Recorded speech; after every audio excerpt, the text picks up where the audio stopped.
টাকা না মেলায় ক্ষোভ, আতঙ্কে অঙ্গনওয়াড়ি কর্মীরা। নির্বাচনের আগে প্রতিশ্রুতি ছিল রাজ্যে সমস্ত যোগ্য মহিলা পাবেন অন্নপূর্ণা যোজনার মাসিক ৩,০০০ টাকা, কিন্তু ভোট মিটে প্রায় ৩ মাস পেরিয়ে গেল, বহু মহিলার অ্যাকাউন্টে এখনো পৌঁছায়নি সেই টাকা। ফলে একদিকে বাড়ছে ক্ষোভ, অন্যদিকে সেই ক্ষোভের আঁচ এসে পড়েছে অঙ্গনওয়াড়ি কর্মীদের উপর। বিশেষ করে গ্রামাঞ্চলে অন্নপূর্ণা যোজনার টাকা না পাওয়াকে কেন্দ্র করলে মহিলাদের মধ্যে অসন্তোষ ক্রমশ তীব্র হচ্ছে। ইতিমধ্যে একাধিকবার বিডিও অফিসে এসে বিক্ষোভ দেখিয়েছেন মহিলারা। এদিকে কারা এই প্রকল্পের সুবিধা পাবেন এবং কারা পাবেন না তা খতিয়ে দেখতে অঙ্গনওয়াড়ি কর্মীদের মধ্যে চলছে সার্ভে। আর সেই কাজ করতে গিয়ে সমস্যায় পড়েছেন কর্মীরা। অভিযোগ, বিভিন্ন অঙ্গনওয়াড়ি কেন্দ্রে গেলে কর্মীদের গালিগালাজ করা হচ্ছে, এমনকি মারধরের হুমকিও দেওয়া হচ্ছে। পরিস্থিতি নিজেদের নিরাপত্তার দাবিতে বিডিও ও সিডিওপির কাছে ডেপুটেশন দিলেন অঙ্গনওয়াড়ি কর্মীরা। এদিন বুধবার সকালে 11টা নাগাদ মাজরা গ্রাম পঞ্চায়েতের চ্যাংতোরা পিঠাখাকি সেন্টারের অঙ্গনওয়াড়ি কর্মী কাকুলি ঠিকাদারে জানান, অন্নপূর্ণা যোজনার টাকা না পাওয়ায় গ্রামের বেশ কয়েকজন মহিলা তার উপর ক্ষোভ প্রকাশ করেছেন। তার অভিযোগ, গাড়ি থেকে নামলেই তাকে ঘিরে ধরে গালিগালাজ করছে এবং ভয় দেখানো হচ্ছে।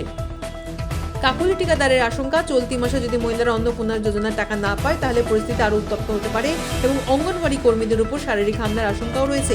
এই পরিস্থিতিতে আতঙ্কের মধ্যে রয়েছেন কর্মীরা। তাদের দাবি, সরকারি নির্দেশ মেনে সার্ভের কাজ করতে গিয়ে যাতে নিরাপত্তা এবং সংশয় তৈরি না হয় সেই বিষয়ে প্রশাসনকে দ্রুত ব্যবস্থা নিতে হবে। আমার নাম কাকুলি ঠিকাদার। কোথায়? আমি মাজরা জিপির সহায়ক এই ওয়ার্কার, আর আইসিডিএস কর্মী। আমার সেন্টার হচ্ছে চ্যাংতোর পিঠাখাকি।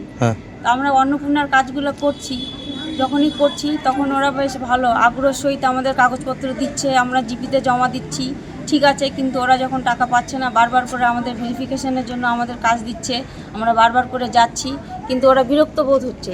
এই মাসে টাকা পাইনি দেখে খুব ওরা বিরক্ত বোধ হচ্ছে যে দিদি তুমি ঠিকঠাক কাজ করোনি, ওই জন্য আমরা টাকা পাইনি। গাড়ি থেকে নামা মাত্র সেন্টারে যেতে শুরু করছি তখন থেকে শুরু করছে, দিদিমণি কেন টাকা পাইনি, দিদিমণি কেন টাকা পাইনি, কবে টাকা পাবো, তাহলে তুই ভালো কাজ করিসনি, ওই জন্য আমরা টাকা পাচ্ছি না। এইসব অত্যাচার শুরু হয়ে যাচ্ছে। আমার বাজে ভাষা গালাগালি করে, কিন্তু কথা শুনতে হচ্ছে। কথা শুনতে হচ্ছে। কি কথা বলছে ওরা বেশিরভাগই? আমরা ঠিকঠাক কাজ করছি না, ওই জন্য ওরা টাকা পাচ্ছে না। আমরা মুখ চিনে চিনে কাজ করছি, তারা কাজ করছে, ভয় পাচ্ছি ওরা যদি টাকা না পায় এবার আমাদের মারবে। এরকম কি হুমকি দিয়েছে? হুমকি মানে লোকের মুখে শুনছি, সামনাসামনি শুনিনি। কি শুনছেন লোকের মুখে? যে টাকা না পেলে এবার দিদিমণিরা ভালো কাজ করে নেব, আমাদের মারবে, আটকে রাখবে ঘরে।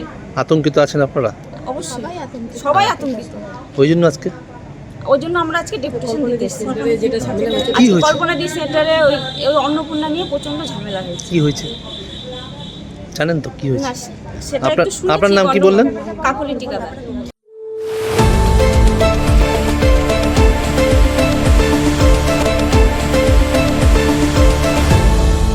আপনারা দেখছেন এই বেলা বাংলা, শিরোনামে সবার আগে।